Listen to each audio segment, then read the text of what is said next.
Aquí comienza Marquemos un Norte. Periodismo alternativo, movimiento originario por la vida, el planeta y los derechos humanos. Marquemos un Norte. Nuestro norte es el sur. Conduce Ricardo Silva.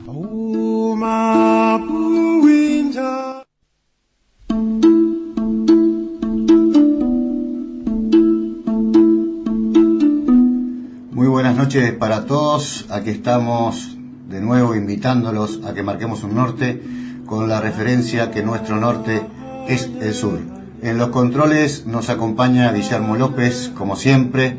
Para acceder a nuestra página, poner en el buscador Marquemos un Norte y les aparecerá nuestro blog, nuestras páginas en Facebook y Twitter, las que utilizamos para difundir nuestros artículos de periodismo alternativo.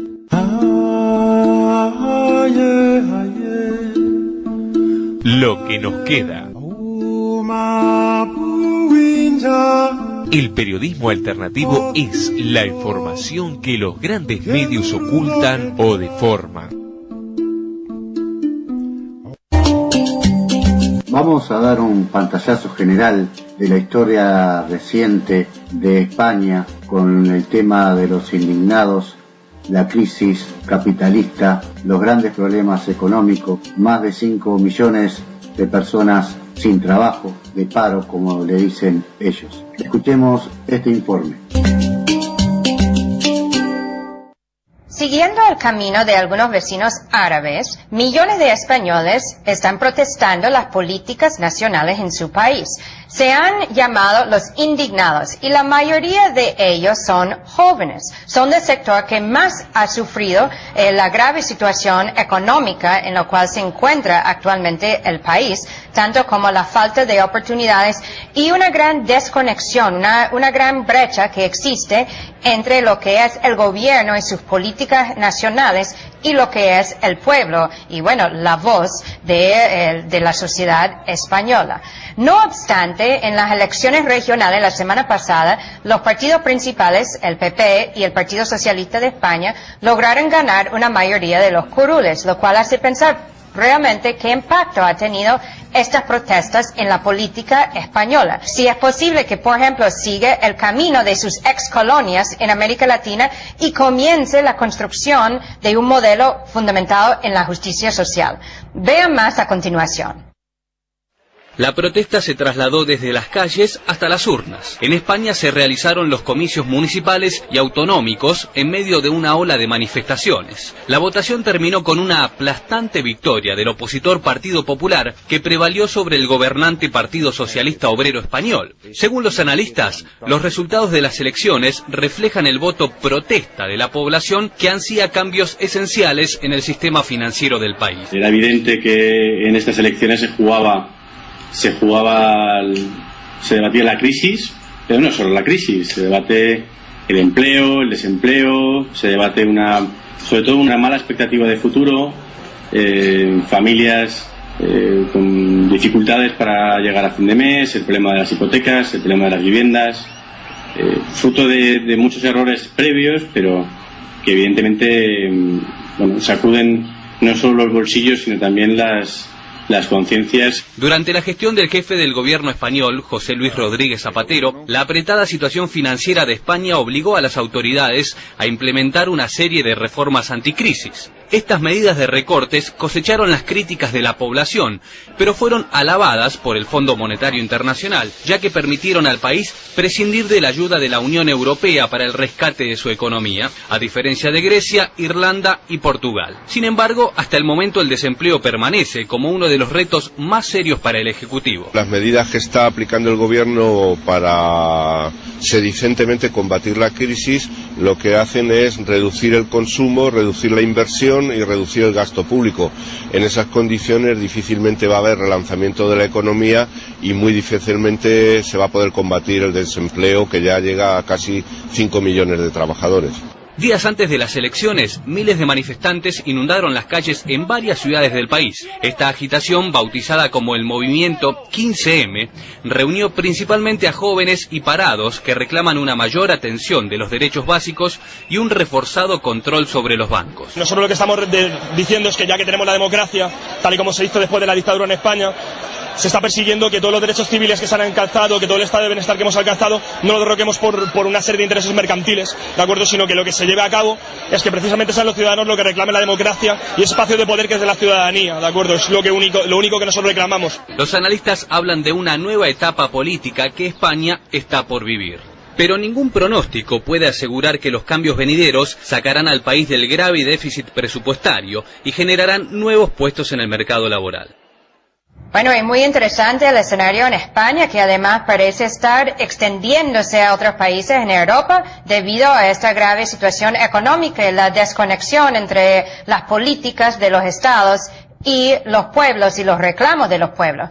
Vamos a profundizar más sobre este tema y vamos a conversar con Juan Carlos Monedero. Él es profesor de Ciencia Política de la Universidad Complutense y está con nosotros desde Madrid. Explícanos un poco, bueno, ese panorama general de lo que está sucediendo en España con estas protestas.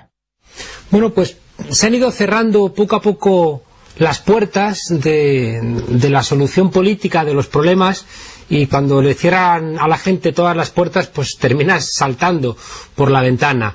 La crisis del sistema capitalista, que todo el mundo claramente la identifica como generada en los bancos, se pretende solventar rescatando a los bancos, haciendo que la gente pague la culpa de esas personas que se han enriquecido. Los partidos políticos tradicionales, tanto los partidos socialdemócratas europeos como los partidos liberales, coinciden en la solución, que es dificultar los derechos laborales, poner dificultades a las pensiones, recortar gastos sociales, privatizar sanidad, educación, al mismo tiempo que se dedican ingentes cantidades de dinero para salvar a los bancos o hacer guerras. Entonces estos contrastes y esta falta de solución, pues de repente estalló. Como dice mi amigo Boaventura de Sousa Santos, el norte va poco a poco aprendiendo del sur. Y pues lo que ha sucedido en los pueblos de América Latina, y más recientemente lo que ha sucedido en Túnez o lo que ha sucedido en Egipto, pues ha alimentado mucho la conciencia de la gente, que se ha preguntado si pueblos cercanos, si pueblos hermanos, si la gente joven de estos pueblos puede salir, ¿por qué no podemos salir a protestar nosotros? ¿Y cuál ha sido la reacción del Estado español? Porque además que hubo elecciones hace pocos días y ganó el status quo. Entonces, ¿qué ha sido la reacción del Estado frente a estas protestas? ¿Y cómo se puede explicar entonces el resultado electoral de las últimas elecciones? Claro, pero fíjate que la manifestación previa a esta acampada en la Puerta del Sol se hace una semana antes de las elecciones de una manera muy intencional, para decir: no creemos que haya una solución electoral en el corto plazo. Es decir, el descrédito hacia la política tradicional estaba antes de estas elecciones. Uno de los lemas que constantemente se repiten es que no nos representan.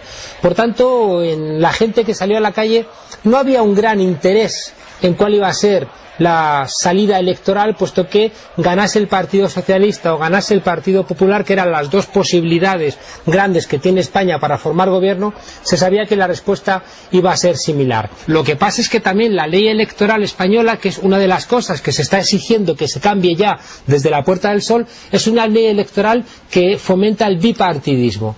Al final, las democracias en Europa parece que se están limitando a escoger entre Coca-Cola y Pepsi-Cola, que una parece que es más dulce que la otra, salvo que vengan problemas de crisis donde las dos son igual de amargas. Bueno, justamente, si puede, ya lo has dicho, pero también a desarrollar un poco más esa idea, esa ironía que existe, el hecho de que ahora los países colonizadores están siguiendo los pasos de los colonizados, de las colonias, las ex-colonias, como el caso de América Latina o países árabes del sur, en donde están naciendo revoluciones de los pueblos fundamentados en principios de justicia social.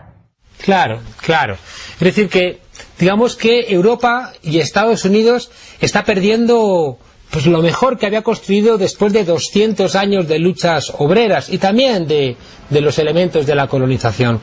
Pero el norte está en franca decadencia. Fijémonos que una pequeña islita como Cuba sufre un tornado y no hay ni un muerto. En cambio pasa un tornado por Estados Unidos, que es la primera potencia mundial, y hay centenares de muertos.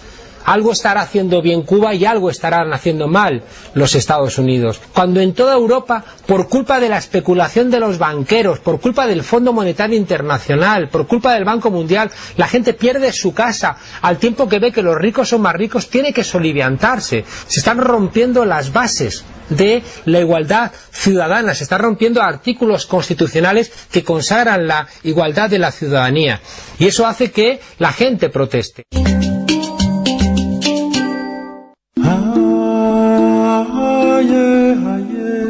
Del romanticismo a la solidaridad. Bernardino García, abuelo charrúa. Colabora en la cuenta Hábitat 21760.